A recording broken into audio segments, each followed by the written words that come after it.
Assalamualaikum warahmatullahi wabarakatuh. Saya perkenalkan, nama saya Akmal Sidik, NIM 28923500041 dengan Prodi Manajemen 4C.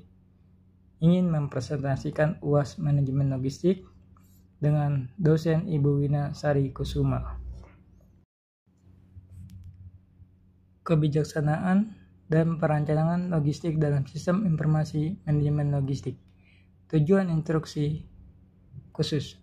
Setelah membaca dan mempelajari bab ini, diharapkan para mahasiswa mampu memahami dengan baik tentang 1. Pentingnya informasi dalam logistik, 2. Fungsi sistem informasi, 3. Kerangka kerja teknologi informasi rantai pasok, 4. Manajemen hubungan pelanggan. Informasi berperan sebagai pemberi arahan dan perangkat kerjasama untuk menciptakan aktivitas logistik yang terpadu dan terkoordinasi. Tanpa informasi, manajer logistik tidak akan mengetahui apa yang pelanggan inginkan, berapa jumlah persediaan dan kapan barang harus diproduksi dan dikirim, membuat suatu keputusan untuk memperbaiki kinerja manajemen logistik. Dalam bab ini kita akan membahas mengenai kebijakan dan perencanaan logistik dalam sistem informasi manajemen logistik dan segala sesuatu yang memiliki keterkaitannya. Pentingnya informasi. 1. Informasi pemasok. Apa produk yang dibeli, berapa harga, berapa lama, dan dikirim kemana. Informasi pemasok juga meliputi status pemesanan, modifikasi, dan cara pembayaran. Custom block. 2. Informasi manufaktur, produk apa yang bisa dibuat, berapa jumlahnya, dengan fasilitas apa, berapa lama, berapa trade-off-nya, berapa biaya, dan berapa ukuran lotnya. Last mile delivery. 3. Informasi distribusi dan retail, apa produk yang harus diangkut dan kemana, berapa jumlah, dengan moda apa, berapa harganya, berapa yang disimpan pada setiap tempat, dan berapa lama. Manajemen hubungan pelanggan. CRM adalah sebuah sistem informasi terpadu yang berguna untuk melakukan fungsi manajemen yang terdiri dari kegiatan perencanaan, penjadwalan, dan pengendalian aktivitas pra-penjualan dan pasca penjualan. Dalam organisasi bisnis, sasaran dari proses makro CRM adalah membangkitkan permintaan pelanggan dan memfasilitasi penyebaran dan pelacakan pesanan. Kelemahan proses ini adalah sering terjadinya permintaan yang hilang dan kurang pengalaman para pelanggan karena pesanan tidak diproses dan dieksekusi secara efektif. Proses kunci CRM adalah 1. Pemasaran. Proses pemasaran melibatkan keputusan mengenai pelanggan sasaran. Bagaimana menarikkan pelanggan, produk apa yang ditawarkan, bagaimana menentukan harga produk, dan bagaimana pengelolaan kampanye untuk pelanggan sasaran. Sistem TI yang baik dalam pemasaran, mengembangkan analisis tentang perbaikan keputusan dalam menentukan harga, profitabilitas produk, dan probabilitas pelanggan, di antara fungsi-fungsi lain di luar pemasaran. 2. Penjualan. Sistem TI yang baik mendukung otomatisasi, kekuatan penjualan, konfigurasi, dan personalisasi untuk memperbaiki proses penjualan. 3. Manajemen pemasaran. Proses pengelolaan pemesanan dapat dinyatakan sebagai aliran proses dalam perusahaan yang dimulai dari pelanggan melakukan pesanan masuk ke bagian penerima pesanan, diproses apakah stok tersedia atau harus produksi dulu, atau melakukan pesanan ke vendor. Sistem TI yang baik harus mampu mengaktifkan pandangan bahwa pengelolaan pesanan yang terdiri dari keputusan strategi untuk melayani pelanggan dengan baik. 4. Panggilan atau pusat pelayanan. Panggilan atau pusat pelayanan adalah titik kontak utama antara perusahaan dengan para pelanggannya. Sistem TI yang baik adalah jika mampu membantu memperbaiki operasi panggilan atau pusat pelayanan dan agar operasi pelayanan lebih fokus dan memfasilitasi dengan baik. Target utama CRM adalah meningkatkan pertumbuhan perusahaan, baik pertumbuhan dalam kemampuan memperoleh laba maupun pertumbuhan penjualan. CRM adalah sebuah perangkat lunak yang terpadu antara kepentingan perusahaan dengan pelanggan Untuk itu, CRM dirancang untuk menjadi metode dan teknologi yang digunakan perusahaan untuk mengelola hubungan mereka dengan pelanggannya. CRM dirancang untuk menjadi metode dan teknologi yang digunakan perusahaan untuk mengelola hubungan pelanggan. Gartner dalam Korpra 2013 menyatakan sejak tahun 2008 terdapat 5 pengembang besar perangkat lunak CRM dan mampu berkontribusi dalam penyelesaian masalah proses makro rantai pemasok, yaitu SAP 22,5%, Oracle 16,1%, Salesforce.com 10,6%, Microsoft 6,4%, dan Amdos 4,9%. Perilaku organisasi dalam logistik. Tujuan instruksional khusus. Setelah membaca dan mempelajari bab ini, diharapkan para mahasiswa mampu memahami dengan baik tentang desain organisasi, penyediaan tenaga ahli dalam logistik. 3. Evaluasi organisasi. 4. Kebijakan relasi organisasi. Desain organisasi adalah suatu keputusan yang diambil oleh manajer atau pengelola organisasi untuk membuat suatu pola struktur organisasi yang spesifik atau khas. Ada 4 unsur yang terkandung dalam keputusan desain tersebut, yaitu pembagian kerja, pendelegasian, wewenang, departementalisasi, dan rentang kendali. Dalam bab ini kita akan membahas mengenai perilaku organisasi dalam logistik dan segala sesuatu yang memiliki keterkaitannya. Desain organisasi. Ada 2 model penerapan manajemen logistik dalam suatu perusahaan, yaitu penerapan manajemen logistik sentralisasi dan penerapan manajemen logistik desentralisasi. Penerapan manajemen logistik untuk sentralisasi maupun desentralisasi dilakukan dengan mempertimbangkan beberapa faktor seperti strategi perusahaan, jangkauan pasar, kemampuan manajemen, dan sumber daya lainnya, seperti manusia, alam, modal. A. Manajemen logistik bersifat sentralisasi. Sentralisasi dalam struktur organisasi menggambarkan apakah seorang pimpinan akan memberikan wewenang atau tidak para praktisi, dan penelitian pemandangan bahwa sentralisasi merupakan kegiatan pengambilan keputusan dan kegiatan pengendalian penerapan dalam suatu organisasi akan menjadi rumit karena karyawan pada tingkat struktur organisasi yang sama sering mempunyai kewenangan mengambil keputusan yang berbeda. Sering terjadinya pengambilan keputusan yang cukup bagus di suatu bagian organisasi, akan tetapi untuk bagian yang lain tidak dianggap bagus dan justru dianggap tidak baik.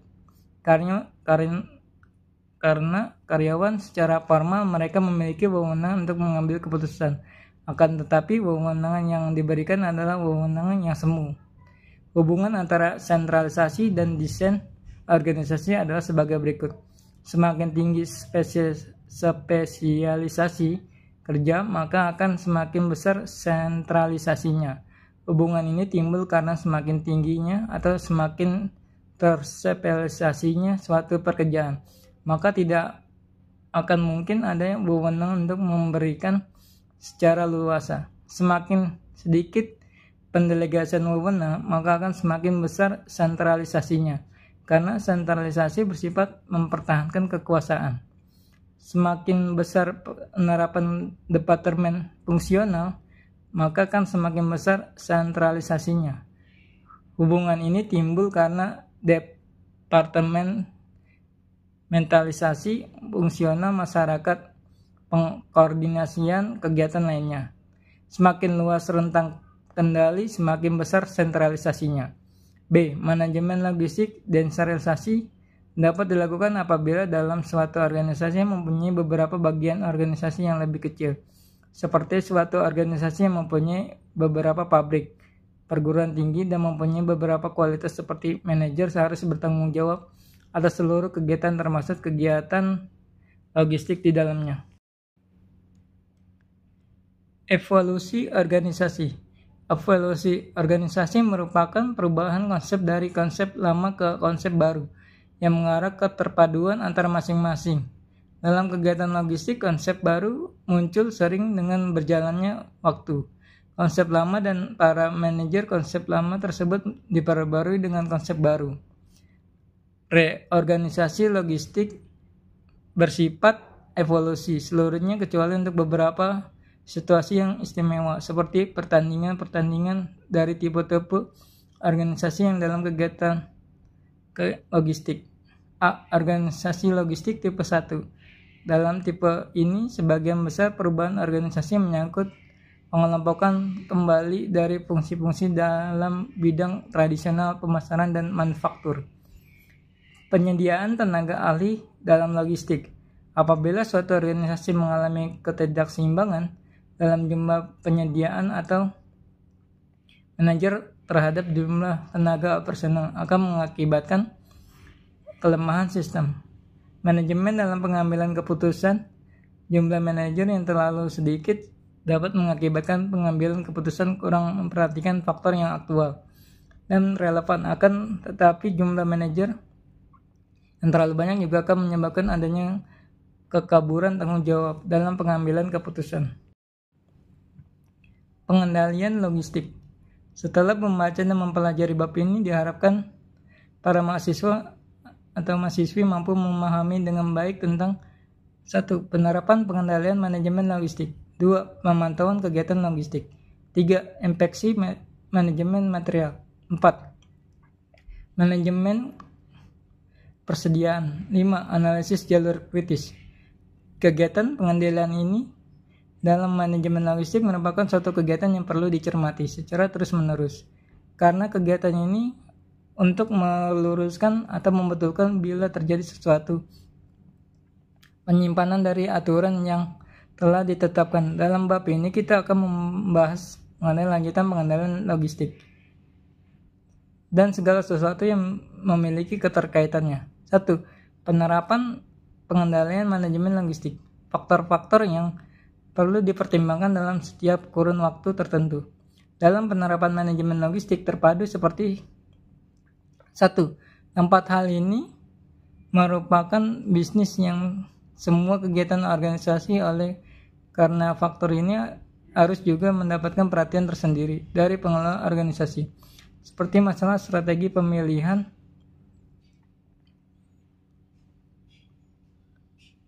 ruangan, ukuran dan bahan ruangan, penata ruangan. 3. Alur dan jalur arah yang dilalui oleh suatu produksi, sedang jalur adalah satu proses produksi baik, sedangkan jalur adalah satu jalan mana yang harus dilalui oleh suatu proses produksi baik. Alur maupun jalur harus diawasi dengan baik. 4. Keamanan. Hal ini merupakan satu unsur pencapaian peningkatan prestasi kerja dengan adanya rasa aman dan dalam bekerja. Penggunaan satpam, prestasi satpam, kondisi lingkungan. Bangunan hal ini merupakan suatu sarana dalam melindungi dari basis seluruh kegiatan organisasi sehingga perlu penataan yang lebih baik. Contohnya penataan dalam pembuatan gedung, luas gedung. 6. Kendaraan merupakan alat pengangkut dalam kegiatan logistik, maka perlu diperhatikan dalam jenis kualitasnya, jumlah rute, contoh jenis merek, daya angkut, keunggulan, dan dapat diangkut. 7. Kecelakaan dan keselamatan kerja. Kecelakaan merupakan resiko kerja, namun harus diupayakan jangan sampai terjadi kecelakaan kerja, contoh pemberian kelengkapan peralatan kerja, kenyamanan kerja. 8. Pencurian. Faktor yang diperlukan bahwa pencurian seringkali terjadi di suatu organisasi dan hal ini mengganggu jalannya perusahaan dalam aktivitas, contohnya penggunaan sistem deteksi keamanan. 9. Jadwal pekerjaan. Jadwal pekerjaan harus disesuaikan dengan kondisi organisasi, kondisi karyawan. Penjadwalan yang merata, karyawan putri tidak dijadwalkan pada malam hari. 10. Personalia. Yang dimaksud dengan personalia adalah pengaturan jadwal hingga karyawan bisa bekerja dengan baik dan pelaksanaan tugasnya. Contoh penerapan azas kepemimpinan yang sah. ASI ASU. 11. Kelengkapan perabot kantor. Hal ini merupakan penunjang dari keberhasilan penyelesaian suatu pekerjaan, sehingga perabotan kantor harus lengkap. 12. Kemudian dan kenyamanan tempat kerja. Hal ini merupakan salah satu aspek yang harus dicermati dalam penggunaan parkir baik untuk karyawan, relasi, dan sebagainya. 13. Kontrak perawatan merupakan salah satu upaya melindungi karyawan dalam melaksanakan tugasnya. Contoh pengikutsertaan asuransi bagi semua karyawan. 14. Pemesinan mesin merupakan alat yang paling pelaksananya proses produksi, sehingga pemesinan harus dapat diperhatikan. Dan pengendalian yang utama, contoh penggunaan mesin yang memenuhi standar pembukuan dan permodalan. Hal ini merupakan tertib administrasi dan tertib pelaksanaan pembukuan. Contoh penggunaan petugas pembukuan lincah dan dianggap tata tertib. Manajemen persediaan. Persediaan merupakan bagian utama dari modal kerja yang merupakan aksifah yang pada setiap saat mengalami perubahan pada dasarnya. Persediaan meliputi 3 macam yang utama. Persediaan bahan mentah atau raw material inventory. B. Persediaan bahan setengah jadi atau work in process inventory. 3. Persediaan barang jadi atau finished good inventory. Ketiga macam persediaan tersebut dalam suatu periode akan mengalami perputaran yang berbeda dan tinggi rendahnya tingkat perputaran persediaan akan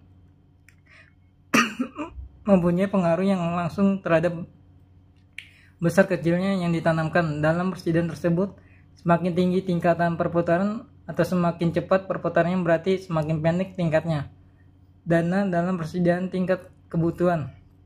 Dana yang relatif kecil serta lambat perputarannya berarti semakin panjang terkaitannya. Dana dalam persediaan. Dalam hal ini cara penyediaan atau pembelian pada dasarnya ada 2 alternatif. A. Dibeli sekaligus jumlah seluruh kebutuhan tersebut dan kemudian disimpan di gudang. Sedangkan setiap kali kebutuhan oleh proses produksi lebih tajam, dalam arti sudah tersedia sejumlah besar bahan dasar untuk kebutuhan proses produksi yang cukup panjang.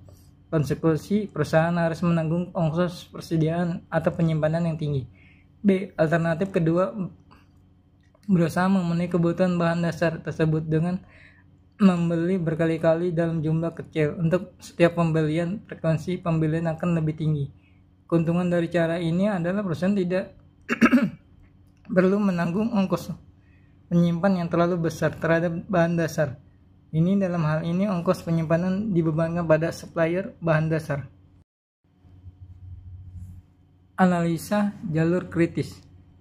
Analisa jalur kritis atau critical path method adalah merupakan suatu metode analisis yang mampu memberikan informasi kepada manajer yang dapat melakukan perencanaan dan pengendalian suatu kegiatan produksi atau proyek yang dilaksanakan. Metode analisis jalur kritis ini terutama digunakan untuk pengendalian kegiatan-kegiatan yang bersifat tidak rutin atau terutama pada tipe produksi yang intermittent atau produksi pesanan. Dalam metode analisis jalur kritis ini berusaha untuk menggambarkan jalur-jalur jaringan aliran proses produksi. Dengan penggambaran jalur jaringan kegiatan proses produksi itu, maka manajemen akan mampu memperoleh logika ketergantungan atau logika kegiatan proses produksi. Di samping ini diperoleh juga kelemahan yang pada jalur proses produksi tersebut, atau setidaknya dapat diketahui bahaya yang akan keterlambatan dari proses produksi. Keuntungan dari diagram network adalah dapat dilihat kemungkinan perubahan jalur kegiatan proses produksi yang lebih baik atau lebih ekonomis. Lalu dapat dipelajari kemungkinan percepatan dari salah satu yang atau beberapa jalur kegiatan yang memungkinkan manajer untuk mempercepat seluruh waktu untuk dibutuhkan bagi penyelesaian proyek itu seluruhnya. Berapa faedah dari analisis jalur kritis adalah A. Dengan menggambarkan logika ketergantungan dari setiap kegiatan, maka akan diperoleh rencana suatu proyek terperinci sebelumnya. B. Dengan memperhitungkan dan mengetahui jumlah terjadinya tiap-tiap kegiatan yang ditimbulkan oleh suatu atau beberapa kegiatan, maka kita dapat mengetahui dengan pasti kesukaan yang timbul jauh sebelum terjadi kegiatan, dapat mengadakan tindakan pencegahan yang tidak diperlukan.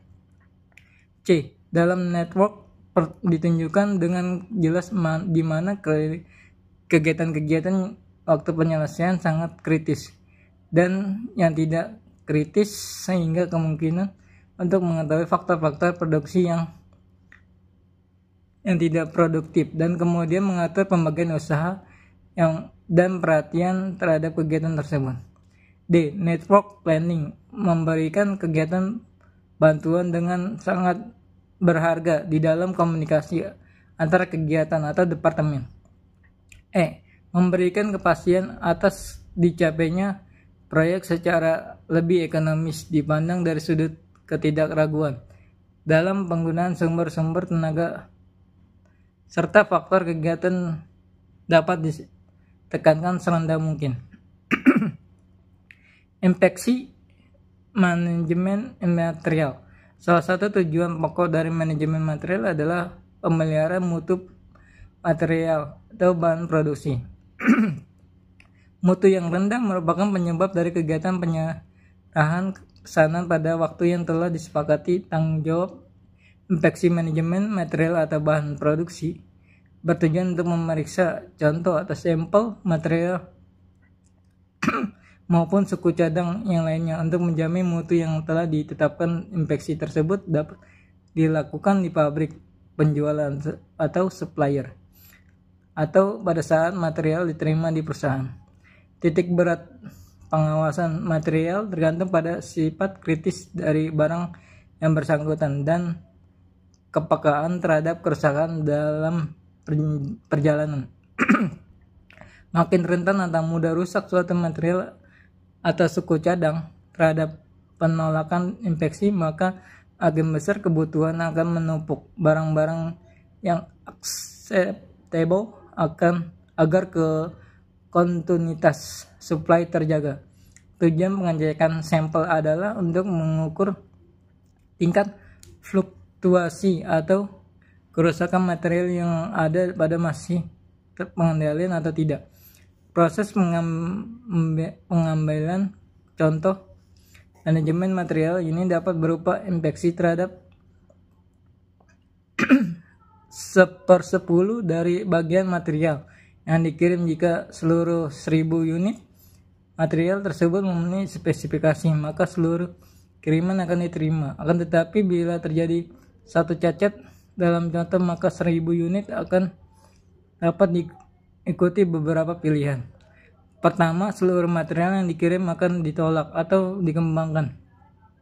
Akan tetapi berakibat pada pengeluaran biaya pengambilan cukup besar dan kemungkinan perusahaan kekurangan material. Kedua, seluruh material barang yang dikirim inspeksi untuk memisahkan material mana yang lolos sensor, mana yang tidak. Pilihan terakhir, jika hanya untuk terbatas jumlah yang cacat yang bisa ditemukan, maka diambil contoh acak. Yang kedua, untuk memeriksa silang dengan tepat. Toleransi bagi pemerintah atau penolakan material tergantung batas toleransi yang ditetapkan. Manajemen logistik adalah proses perencanaan, implementasi, dan pengendalian aliran barang, jasa, informasi dari titik awal hingga titik konsumsi. Tujuan manajemen logistik adalah untuk meningkatkan efisiensi, efektivitas, dan kualitas layanan yang meminimalkan biaya dan waktu pengiriman. Fungsi manajemen logistik: pengadaan, rekrutmen, pengelolaan gudang atau warehouse, pengiriman atau transportasi, pengelolaan inventory atau inventory management, pengelolaan informasi logistik informasi manajemen. Manfaat manajemen logistik: meningkatkan efisiensi dan efektivitas operasional, mengurangi biaya logistik, meningkatkan kualitas layanan, meningkatkan kepuasan pelanggan, meningkatkan daya saing perusahaan.